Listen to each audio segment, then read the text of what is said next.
So if you watch the channel regularly, you'll know that I recently travelled to Costa Rica to view a Warram catamaran, a Tiki 46, which is my dream boat. However, I've decided not to buy the boat. In last week's episode, I left you on a bit of a cliffhanger and I felt really bad about that. So I'm gonna go through the reasons why I haven't bought it. Yeah, I should have put this in the last video, but I had the worst flu. The whole family's had it, so I just couldn't be... Apart from editing the video, I couldn't really put anything out there. So here's my reasons. So there's two main reasons. The first main reason is the reason which I actually put and uploaded to my Coffee and Patreon. And that was essentially, I had a bit of a problem trying to get those engines. I was being told that I had to pay $700 to get those engines. And in the next kind of couple of days following on from that episode, I started to get kind of bad feelings about the place. And I started to really weigh up kind of what the place was like and how much money you have to dish out for really simple things, and it really did feel isolated. And you know, it's a really beautiful country and there's a lot of really nice people, but I just found that money was just going like that. And with that, you know, being told that I had to pay $700 for the engines, it just got me thinking, I can't financially afford this. I can't do it. You know, even if the YouTube channel is a big success, it's just too much of a risk, a psychological risk. And you know, it started playing with my mental well-being a little bit. So I decided to take a step back because I didn't want to go through the locals to get the work. I know that's what a lot of people would do, but I felt like the prices were just so high from what I'd gathered. I was looking online at maybe getting an engine crane, chain blocks and that sort of thing, you know, for lifting engines, for lifting things like the engine boxes and all that. But I just found the prices online were just absolutely ridiculous. Thousands of dollars. It was over $1,000 for an engine crane, something that's £200 here in the UK. And then I was thinking, well, maybe I could ask a local if they've got them, and I just thought that would be so inefficient. And also, for getting, you know, old used stuff, you're still going to be paying hundreds and hundreds of dollars. So it was not just the fact of losing all my money, it was also the principle of it. So in the last video I was super positive. I was like, yeah, this is my boat, and I was so 100%, almost 100%. I'm really sorry for leading you on. I didn't mean to lead you on. That was what I was feeling at the same time, and editing that video was actually really difficult because I was like, oh gosh.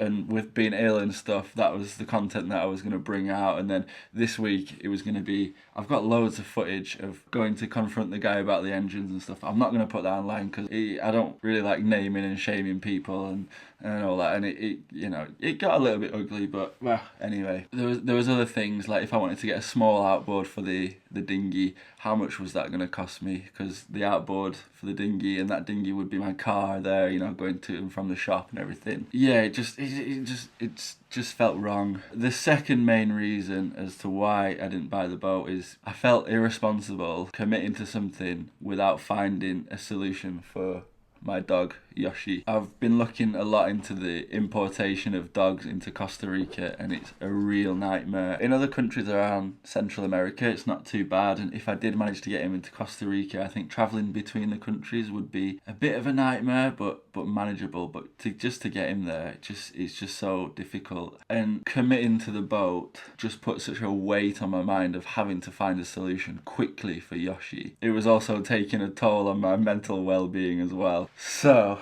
I have a Yoshi-shaped problem over there. So obviously, if I have to keep hold of Yoshi, which I do love the dog, I do love him, but he is a big spanner in the works. You know, if I do want to move to another country to fix up a boat. In the UK and in the Europe, I'm okay. So, and also it's not necessarily I'll be fixing up a boat, but getting a boat, you know. So in the UK and Europe, I'm fine with Yoshi. If I find a boat, for example, in South Africa, there's a Tiki 38 in Uruguay. These places are going to be so difficult to take Yoshi, to import him, to get all the health certificates and all that. Another few minor worries as well were the dock. And actually I came to realise that $200 actually per month for that dock was not that cheap.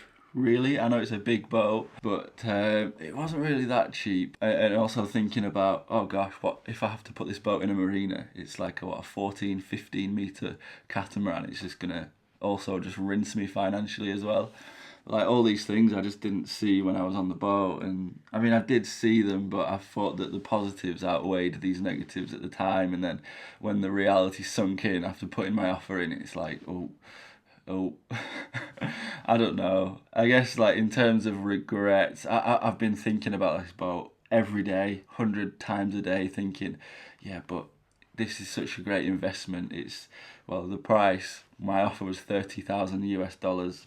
Spend another 20k over it over a year or two, and then perhaps we'll have a boat that's worth 100,000 in the worst case. In the best case, and looking at other ones online, you can see them as well. Warren 46, Tiki 46, $250,000. It's just ridiculous. And the hulls are good. The cross beams are good, but there's delamination on them. So I am thinking about that constantly, and I'm wondering if I'm going to regret this, because someone else is going to look at it and they're probably going to buy it for less than 30,000. So I think I'm out on this boat. So you've not got much time. If you're interested in this boat, get a deal in. It's advertised on Facebook on the Wyram Catamaran page. It's a great investment for someone who has the price for the boat and more money to throw at it. And this boat is a good investment. I'm sure it is. But for me, with what's going on, I just can't do it. So like this Wyram Tiki 46 is my dream boat. It's my bucket list boat, but I'm still young. So perhaps now what I think I'm going to have to do is look at a smaller or an easier or a more local option, get more experience, open ocean sailing. I'm in this for the long term, so if I can get a Tiki 46 in a few years, or if something comes up, it's always a buyer's market, so there's hopefully these some options will come up. So yeah, my plan now is, if I can't sort out a loving home for Yoshi, then I'm going to have to buy a boat in the UK or the EU. I'm going to do more research into importing him into other countries as well, if I need to. I'd love to go to the US, and thank you so much to everyone who's offered me kind of places to stay. There's a free boat over there, a Tartan 41, which is very interesting. There's a lot of, hurricane damaged boats and free boats. I'm looking into that now. The only thing is, again, a trip to the US, it's not cheap either. Flights are not cheap. I mean, I think return it's about £700-800, something like that. And then getting around, and hostels and hotels are quite expensive. So I would be relying on you guys to help me. I'd ideally like to go to Florida and Washington. Let me know if there's any other places. But yeah, again, Yoshi's a bit of a problem. Taking Yoshi to the States, not easy. But there's loads of great boats I'm looking at online as well. There's some nice steel boats in the UK. There's Sailing Melody's Melody in the UK. There's Tiki 38 in Uruguay. There's some Warrams in South Africa for good prices as well. And it's a buyer's market always, so that opportunity is going to present itself. There's nothing that I'm 100% sold on right now, but that boat will come along. The closest that I've got is this Wyram Tiki 46 in Costa Rica, and I really hope I don't live to regret it, because it would turn into such a great boat. And also, I reckon it would do pretty well on YouTube as well. That's not my reason, obviously, for choosing a boat. If it was, I would have bought that boat. There was just other things involved. Anyway, thanks for listening to me. Sorry for the boring sat down video. I'm going to look at a boat tomorrow, a Freedom 35 in Swansea. So that video's on Friday. Thanks for bearing with me. Really sorry for leading you on and making you think that I'd bought this boat.